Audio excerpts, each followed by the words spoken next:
Hey, welcome to another great episode. We're glad you're here. We're glad you're a part of this movement, this great movement. We're glad you're here. We want to welcome you to Rock and Jess World Podcast. I, myself, am Rock. And I'm Jess. And we're glad you're here. We are definitely glad that you're here. We have another great episode for you. We are just keeping it moving, talking about relationships, talking about marriage, talking about dating, talking about date night in marriage. We're talking about it all, and we're glad that you're here. We're glad that you're here. Jess, how's everything been? Just quickly. Everything's good. I'm ready to get moving. It's good in the hood, and of course it's good with me. So what we want to do today, we want to talk about something, be a little transparent today. And I always say a little transparent, and we always jumping out there wide open with transparency. I've listened to some of our old broadcasts, and I was like, oh my goodness, I can't believe I said that. I know. I say it all the time. You say it all the time, huh? I can't believe you said that. All right, we just gonna keep it church. But in a lot of these episodes, we are very transparent. So we want to talk about something today, and we want your comments. Comment down there in the bottom. Let us know what you think about this, because we're going to talk about something that's very dear. I won't say dear to us, but it is dear to us. We want to talk about counseling. Yes. We want to talk about marital counseling, relationship counseling. And it's pros and cons, but we're going to talk about it. It might be comical to you, but we're going to talk about our first time. We're going to talk about we're going to talk about our first time going to marital counseling. Oh my goodness. Yes, I need you to say a prayer, but you're going to enjoy this. You're going to enjoy this. All right. So what happened is that, every relationship goes through some things where there are, conversations that happen, and then there are conversations that don't happen, which need to be had in front of someone else. So me and Jess come to some places sometimes with our conversation where, you feel like you right, and this is just right. I don't know what you talking about, but this is just right. And so I need to make sure you hear what I'm saying.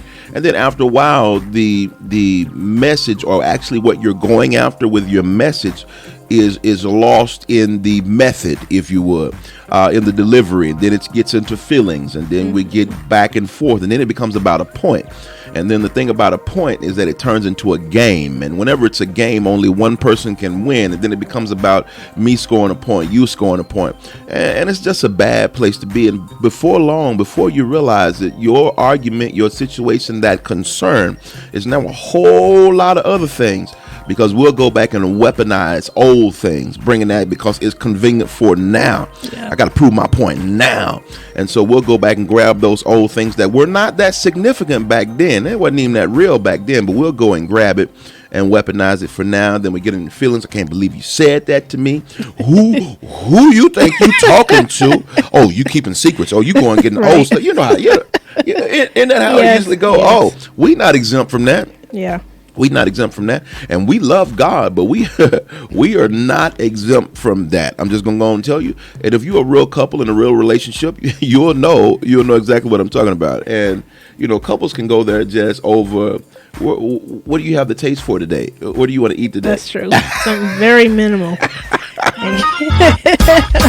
Listen, we can go there over really small stuff. What do you have taste for today?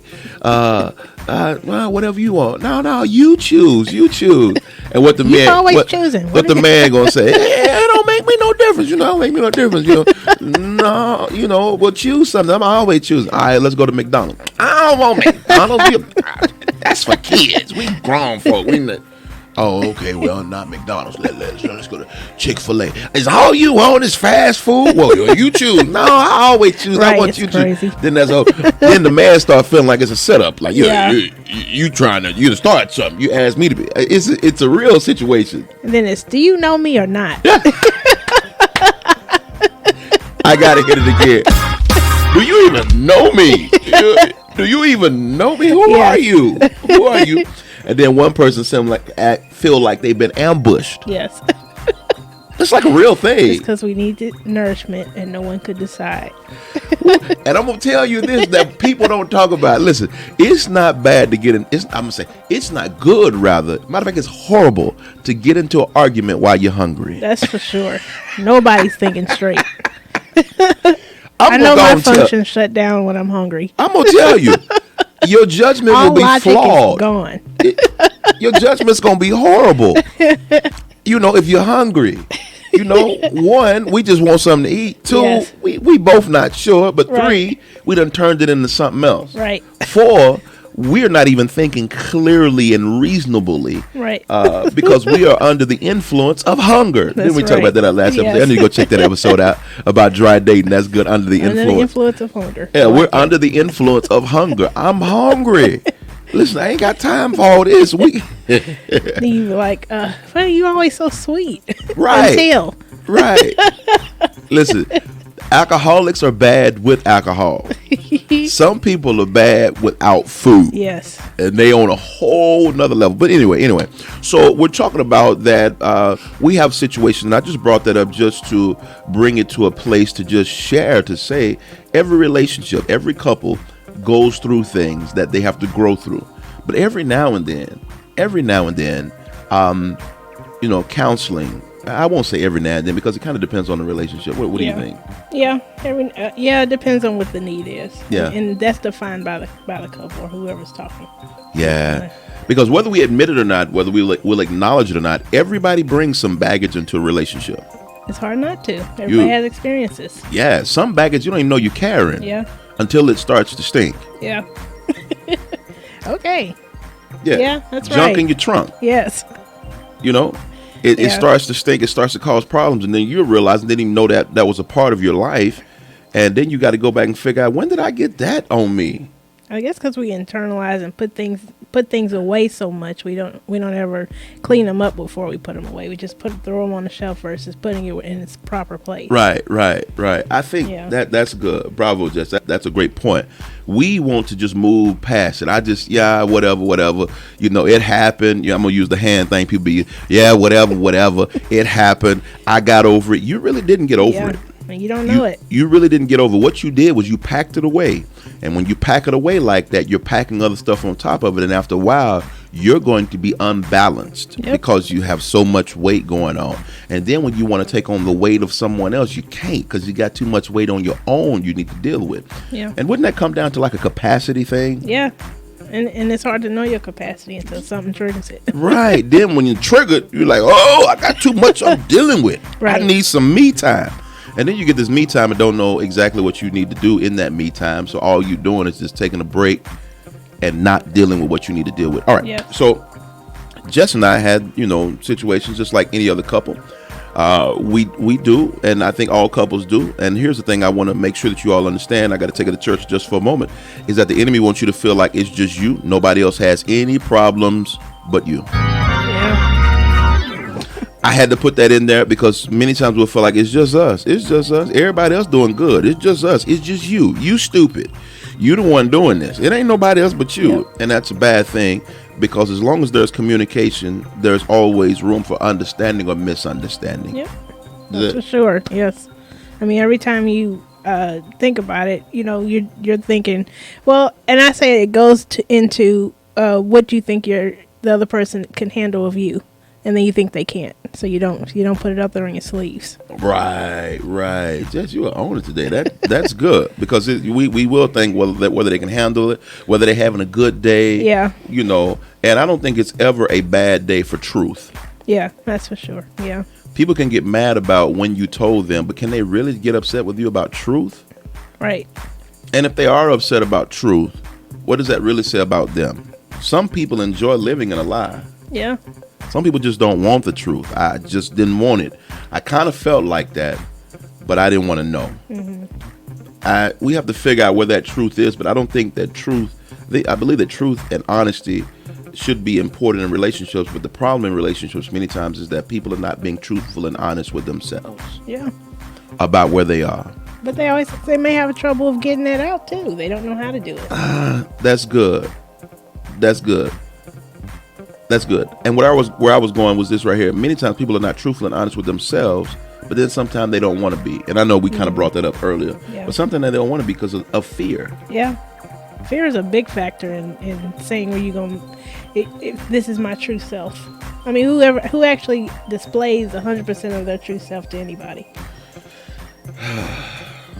You ever have a moment or a thought in your mind of something that you did in your past, and you're like, oh, I can't even believe I did that. Yes. Oh.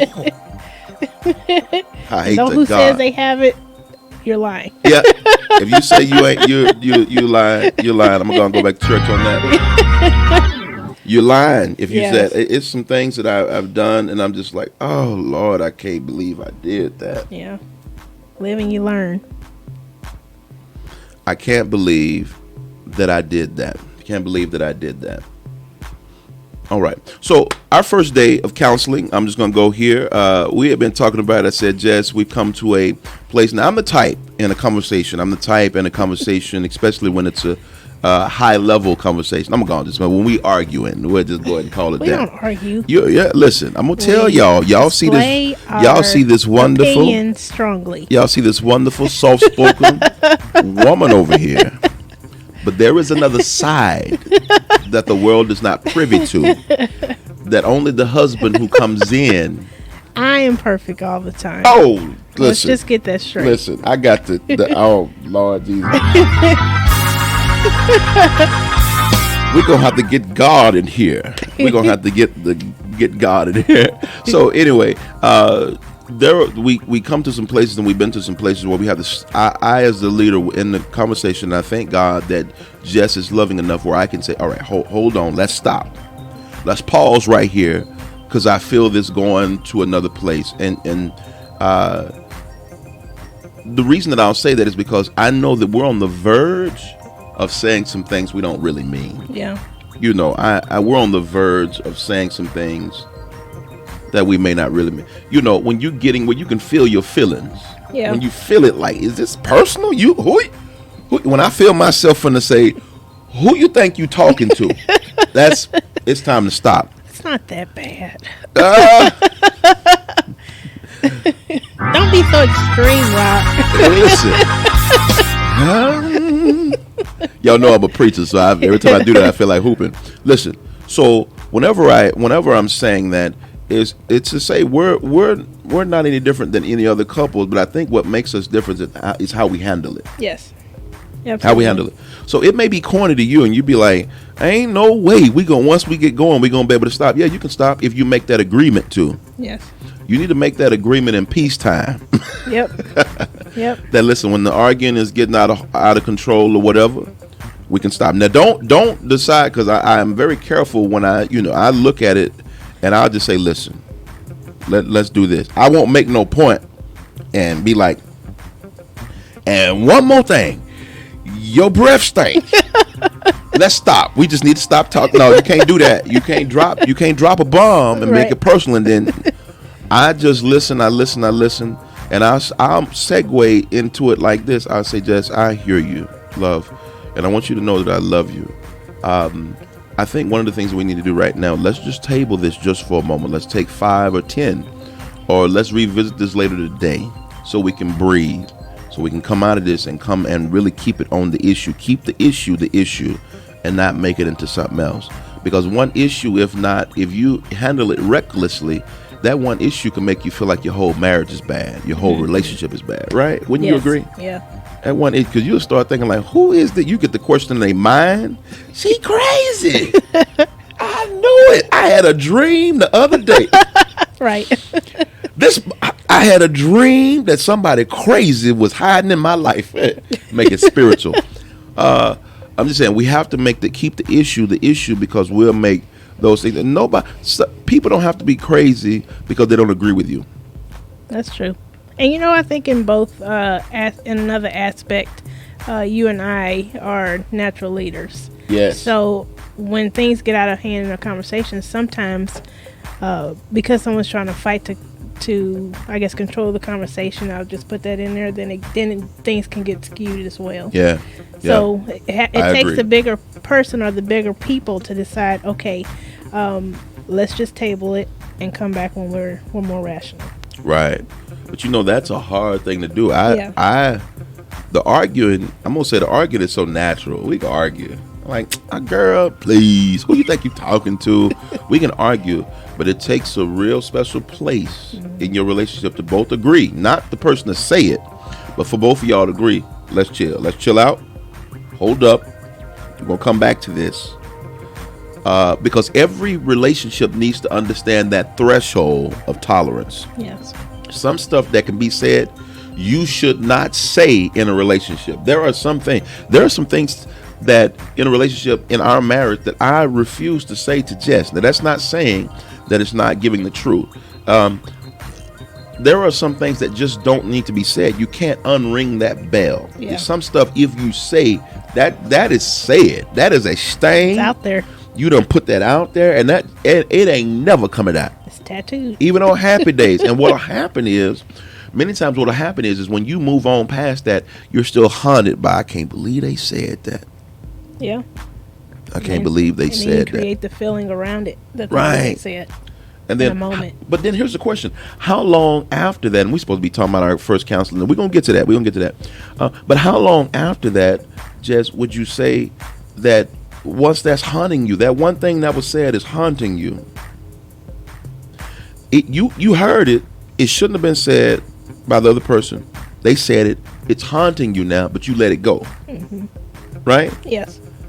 How much tolerance will you have for something hard like that to be said again?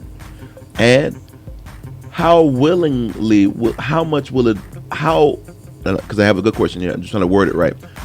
How willing will you be to be open in future conversations that are based on disagreement?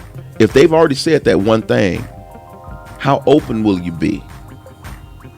I guess it depends do you feel what I'm saying? Yeah, and it really depends on how strong or how extreme the thing they said is. Like, because it will come back up in every conversation. Well, I know they said this then, so I'm sure they feel this way now. And being open to it happening again is harder, because then you're going to compile it on that thing that was before. So now it's two things. Yeah. And it could be, once again, I believe those kind of things can make the issue not the issue. Yeah. Because then in the future, if I go into a conversation, we go into a disagreement. Mm-hmm. I've got this that's haunting me that I ain't forgotten. Yep. Right? That I ain't forgot. I'm open there, but when you start to lead or posture yourself to say something that kind of remind me of that, now I'm finna put up guards. Yep. Because I ain't finna let you do me like that no more. And then the conversation, it becomes dishonest. It's not honest. Yeah, it becomes unreasonable. Yeah. We're not reasoning together. We're not coming together with that level of respect. Mm-hmm. I believe that's it. Yeah. Yes. I believe that's it right there. That word right there. Aretha, come on in here. I wish I had her song to play. But respect. Yes. All right? The respect doesn't mean, there has to be a level of respect in every conversation. Yes. I respect you enough not to go there. Yep. Me and you was laughing the other day, and it's a great conversation. And we're talking about counseling. We're really just talking about marriage. We're getting into the counseling aspect of it. Why it's important to have someone else, a third person. Even the Bible talks about counseling. There's safety in the multitude of counsel. Let me bring church on. So we know that there's safety in the multitude of counsel, but everybody has a place where they go in a relationship where they feel like they are right beyond the other. Yes. Then if I'm explaining to you, we'll get to believe it. How you don't understand what I'm talking about? Right. Right, because you become clear to yourself, but that don't mean you're coming off to the other person as understanding. You become right in your own eyes, righteous in your own eyes. That's another biblical thing. You become righteous in your own eyes, meaning that ain't nobody else right but you. Right. Ain't nobody else right but me. She is not right. You see how bad that is? Yes. When here's the thing, the Bible calls us to be one, and we're talking about marriage. So if you're in a relationship and you're leading to marriage, I think this is a great conversation to have. It calls us to be one. So us as one, we don't have two marriages. We got one marriage. Yes. You get what I'm saying? Yes. Two people, but one marriage. Yes. That was powerful to me. I got to stop for a moment. I felt something there. That's right. Let me hit that again. Woo! We are two people, but we have one marriage. Whenever we end up, which makes me want to get into, how do we wind up with two marriages? Well, I'm going to say this because it's on my heart, and you can chime in. When it becomes two marriages, because we're designed to be two people but one marriage. Right. Right? Yeah. Two hearts but one beat. Mm-hmm. Oh, I love that. That was good. A big band but one sound. Come on, That's drumline. right. That's right. We're designed to do so. It turns into two marriages when our vision for this one marriage is not aligned. Yes. You have a vision, I have a vision, and it's not meeting. We both are looking at the same marriage but seeing different things. Yeah, misaligned. Listen, a car can't completely go forward when it's out of alignment. That's true. It's going to drift to one side. Yep. And the shortest, I remember when I was playing football, my coach, Coach Wright, this was my freshman year, and never forget him, says to me, Rock, what's the shortest distance between point A and point B? I didn't know listen, I was young, had no idea what he was talking about. But he told me, he said, the shortest distance between point A and point B is a straight line. Yeah. Yeah. Our destiny with all of our marriages is to get from once upon a time to happily ever after. Yes. Right? Yeah. That's the So goal. the way that we do that is that we got to make sure that the vehicle that we are in, that is called marriage, is aligned properly. So we don't have to drift to the right. I mean, that's going to take longer. Yes. Drift to the left. We're aligned together. So this is why communication is good, and this is why counseling is good, because it helps the communication. I don't believe, which I'm getting into this, Jess, how important is it to make sure that we don't go to counseling just to beat up on the other person? That's essential. You never get anything resolved. You have to be okay to say, I am not right. I am not correct. Somebody else can have a greater vision on this thing. I'm sorry. If somebody get into counseling and just want to beat up on the other person and be like, look, I couldn't wait to get her. Listen, she crazy. I've been saying she crazy. Let me tell you what she did. She been doing or he won't let the toilet seat down. He, when he come in the house, he be burping and farting. You get what I'm saying? And the poor counselor sitting there like, oh, we finna be a minute. You know what? But it's good because I charge by the hour. Y'all keep going. Keep going. All right. Let's keep talking. Go ahead. All right. So, and I'm grateful for this. So, when is it time, would you say, Jess, to consider having counseling? I guess when you get into that point where beginning. I think you should just do it automatically. Just consider that this is about to happen and not wait till something happens. Because if you condition it before, then things won't come up like they do. I think it's more of a thing, and you are right. You're absolutely right from the beginning, because it just kind of helps to. Because you're two personalities trying to be one. You just pushed me onto something else. Why is it that? Okay, so remember when back in the day, when I say back in the day, I'm talking about back in the day, right after World War II, in those areas and time. Is that yeah? All right. When people were married, they still would seek counseling from their mothers and fathers. And I don't think that's good. You can advise, but don't seek counseling. Get advice, but not counseling. That's two different things. Okay. Like things like, how did you make this meal, or things like that, but nothing that's particular to your marriage, because then they're going to base their opinions off of what they've been through or what they grew up with. But isn't that a good thing, though? Not all the time. Mm-hmm. These are not the same days as back then. Women and men are out, and women are working.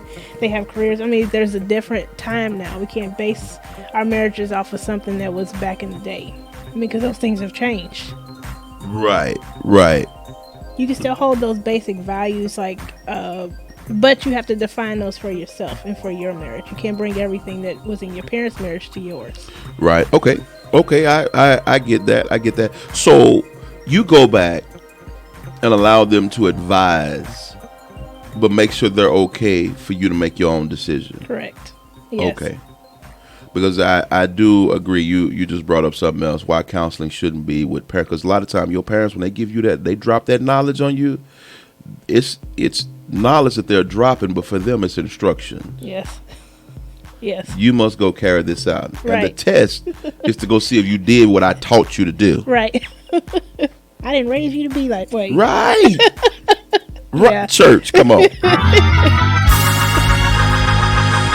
I did not raise you to be right. to be like that. And so it becomes instructions for you to go out and abide by. Yes. And when you don't abide by it, one, you're giving them information on your spouse, your significant other. And when you give them that information, that's not good. But why is that not good, though? Because it's not going to help. And then you've created a new leader. If it's not going to help, how's it going to hurt? Because if you bring what your parents tell you to do into your current marriage, then who is the leader in your marriage? Ooh, who wearing the pants? Who in the relationship? And worst thing you could do is ever come back to your relationship with your person and say, well, my mama said. Right. I say, especially if a man says it. Oh, my God. It's bad for a woman. Yeah, that's true. My daddy said. Yeah. It's bad for... Listen, my mother, God rest her soul, gave me the greatest advice on marriage. She told me, when it started going bad, don't call me. I think that's great advice. That is great. But at that moment, I was like, my mama crazy. And what happened? When I contacted her about an issue, she hung up on me. That's a great mom. That's a great mom. Thank you, mama. She was like, listen, you need to grow up and be the man. That's what she did. She hung up on me. And I remember sitting there because I was in tears. I love that. I was in tears. And I was like, I called the phone. I just needed her to kind of help me with my wounds. You know what I'm saying? And mama's, got these, this happened, that happened, blah, blah, blah. And she's like, okay. And hung up on me. All right. And hung up on me. All right. And hung up on me. Go ahead. Well, nothing. I was just saying that was really good. Yeah. And hung up on me. So I don't know who needs to hear this, but bringing your relationship to your parents, what would we say that is? What would you say that is? Snitching. Snitches get stitches. And you do. You bring any of that back home. And then you create an environment of weirdness for your home. I mean, especially when you got to be around your parents and you know each other, being around the other's parents. I mean, that's difficult because they're still in that moment that you talk to them about. Right, and they won't get past that. Yeah. So you yelling at my baby. That's what right. you're doing? You get what I'm saying? Right. Can you? Because a real daddy, I'm saying this, and I hope y'all hear me. A real daddy, if his baby come to the house and she crying, he want to know what's going on. He ain't gonna outright ask because he trying to be, I guess I'm talking about me. I ain't gonna outright ask. I'm just be like, but I'm gonna come ask her mama what's going on there. I saw her crying. Nothing. Right. Nothing. He, she just ain't used to him raising his voice. Right. Raising his voice. What, could you elaborate? Right. They just got into it and he got loud with it and it bothered her. So at the next family dinner, right. What you think daddy gonna be sitting there? Yeah. How y'all doing? And prepared. He had prepared for what? this. He got this is a whole ambush. Yes. Yeah, so I hear, are you a preacher? Because I hear you like to raise your voice. Right. I just need to put some reason there. I'm just saying. Right. So it's bad because parents will get those things, and it could create a terrible place for that relationship with that child's significant other. Yes. It'll be a terrible place. Cause division. Yeah, absolutely cause division. Then what we gonna do? What the young man gonna do when he get back? and back to the crib, with the daughter. So you telling your Telling my business. you telling your dad and them what going on in our house? Oh, it's just gonna be terrible. Yep. It's finna be terrible. Another argument. All right. So I believe that is why we've just discussed why you shouldn't put your parents all the way in your business. Yes. And I even will say this: you need to be very careful because your parents can discern. Remember, you're their child. Yeah, they know. So they can discern things. But I think most parents, if they are wise, will see something's going on, but won't open that door unless you allow them to. Yep. Some of them gonna ask you, everything all right? It's your job to be like, yes, everything is okay. Most will back off.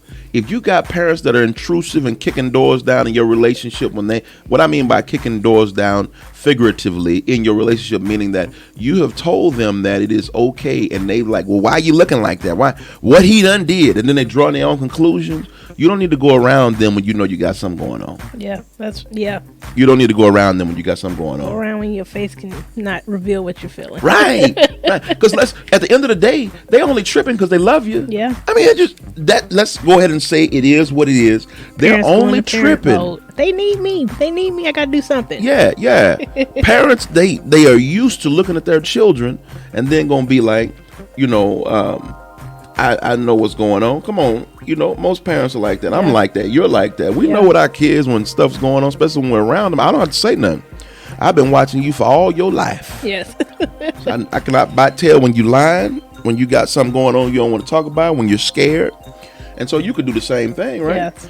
All right. So when we're looking at these kind of things, I know we're going to get into the counseling aspect of it, but looks like this is going to end up being a 2-part video. I love it.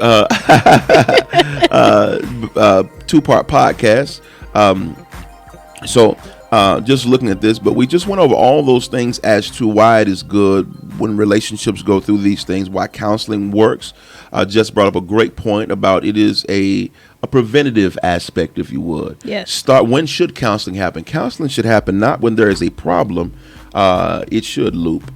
Counseling should happen if there's not when there's a problem, but to prevent problems. It's kind of like going to the doctor. You don't wait till you need surgery. If you go when you're supposed to go and just get regular checkups, you can avoid the surgery because you'll see it coming. So counseling can become a preventative. Yes. Preventative. Come on, medical professional. Mentally too. Keep yourself right. Right. All right. So what I'm looking at is this right here. So we're gonna get to the story. We're gonna get to the story of how we went to counseling our first day, and we're going to talk about that. But we're going to talk about that on our next episode. Yay. All right? Now you have to come back and see us again. I want you to comment down here below and subscribe, but I want you to comment and tell us down below. You even have the number there. You can call us if you want to leave a voicemail about different things with the relationship with the mother and the father, or how you all get into arguments, different things like that. If you heard something here that you might want to comment, go ahead and comment. We'd love to hear from you. We'd love to actually talk about it. All right? Subscribe. Yes, like and subscribe.